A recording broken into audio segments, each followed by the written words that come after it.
अस्सलाम वालेकुम दोस्तों, पैसे किस तरीके से ऐड करना है अल-राजी बैंक में। मतलब आप अपने एटीएम में रियाल ऐड करते हैं ना, जमा करते हैं, तो क्या तरीक़ाकार है, इस वीडियो के अंदर सारी के सारी डिटेल मौजूद है। आपने कार्ड एंटर किया, इसके बाद लैंग्वेज को मतलब ज़ुबान को सेलेक्ट करना है इंग्लिश, और यहाँ पे अपने कार्ड का 4 हिस्सों पर मुश्तमिल का कोड एंटर करना है, जो हम इसको पिन कहते हैं, ठीक है।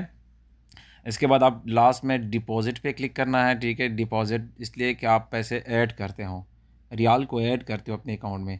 इसके बाद आपको क्या करना है, पैसे जो है ना आप इस तरीके से ऐड करना है, ठीक है। नीचे मतलब अच्छी तरह रखते हैं, वो ख़ुद ब खुद क्लोज़ हो जाएगा, ठीक है। और आपको कहेगा कि थोड़ा-सा इंतज़ार करें ताकि पैसे जो है ना ये वहाँ काउंट हो जाए, और कम काउंट होने जा रहा है, ठीक है। आसान तरीका है, इसमें कोई मुश्किल की बात नहीं है, ठीक है। ये वीडियो मैंने आपके लिए थोड़ा स्लो रखा है ताकि आपको अच्छी तरह समझ आ सके। इसमें एक ऑप्शन को चूज़ करना है, फॉर एग्ज़ाम्पल हमने सैलरी को सेलेक्ट किया, ओके। कोई मसला नहीं, आप जो भी सेलेक्ट करना चाहते हैं, बस एक रीज़न चाहिए आपको।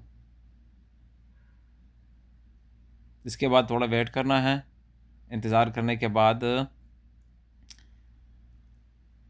बस आपका पेमेंट ऑलरेडी ऐड हो गया आपके अकाउंट में, आपको मैसेज भी आया होगा, और यहाँ पे आपको नो पे क्लिक करना है, ठीक है। हमारा पेमेंट ऑलरेडी ऐड हो गया। वीडियो को लाइक करें, चैनल को सब्सक्राइब करें। Thank you.